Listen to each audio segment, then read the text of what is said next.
নমস্কাৰ সকলোকে পোনপ্ৰথমে মোৰ ফালৰ পৰা সুপ্ৰভাত জনাইছোঁ আৰু আজি মই কোনো ধৰণৰ ব্লগ লৈ অহা নাই কাৰণ আজি মনটো খুবেই দুখিত কাৰণ এতিয়ালৈ হয়তো সকলোৱে গম পাইছেই যে বিশিষ্ট সাংবাদিক সাহিত্যিক গল্পকাৰ কবি হোমেন বুঢ়াগোহাঁই তেখেতৰ মৃত্যু হৈছে আৰু ভবাই নাছিলোঁ কেইদিনমানৰ আগত গম পাইছিলোঁ যে ক'ভিড-19ত তেখেত আক্ৰান্ত হৈছে বুলি কিন্তু ইমান সোনকালে যে যাবগৈ বুলি কেতিয়াও ভবাই নাছিলোঁ কল্পনাই কৰা নাছিলোঁ আৰু তেখেত সুস্থ হৈ ঘৰলৈ উভতিছে বুলি কওঁতে ভাল লাগিছিলে মনটো কাৰণ আমি নিবিচাৰোঁ যে আমাৰ সমাজৰ পৰা আকৌ এজন এনেকুৱা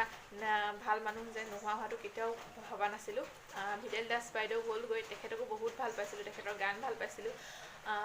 আকৌ ভবা নাছিলোঁ যে সাহিত্যিক জগতখনত আকৌ এনেকুৱা এটা প্ৰভাৱ পৰিব বুলি আৰু যিহেতু মই নিজে এগৰাকী অসমীয়া মেজৰ ছাত্ৰী হিচাপে দুখ অনুভৱ কৰিছোঁ তেখেতৰ লেখা পঢ়িছোঁ বহুতখিনি আৰু বেয়া লাগিছে আৰু দ্বিতীয়জন হয়তো এনেকুৱা নোলাব আমাৰ অসমত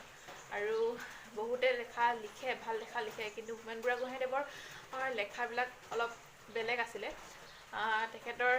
লেখা পঢ়ি বহুত ভাল লাগিছিলে গল্প হওক কবিতা হওক যিয়ে নহওক সাহিত্যিক বহুত ভাল সাহিত্যিক আছিলে এজন আৰু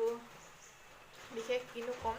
ক'ভিড-19 মহামাৰী কেতিয়া শেষ হয় নাজানো কিন্তু ঈশ্বৰৰ ওচৰত প্ৰাৰ্থনা জনাইছোঁ যাতে সোনকালে শেষ হয় কাৰণ আৰু নিবিচাৰোঁ যে আৰু এনেকুৱা ভাল মানুহ ভাল মহান ব্যক্তিসকলক আমাৰ মাজৰ পৰা কাঢ়ি লৈ যায় আৰু শেষত এইটোৱে ক'ম যে তেখেতৰ আত্মাই সদ্গতি লাভ কৰক আৰু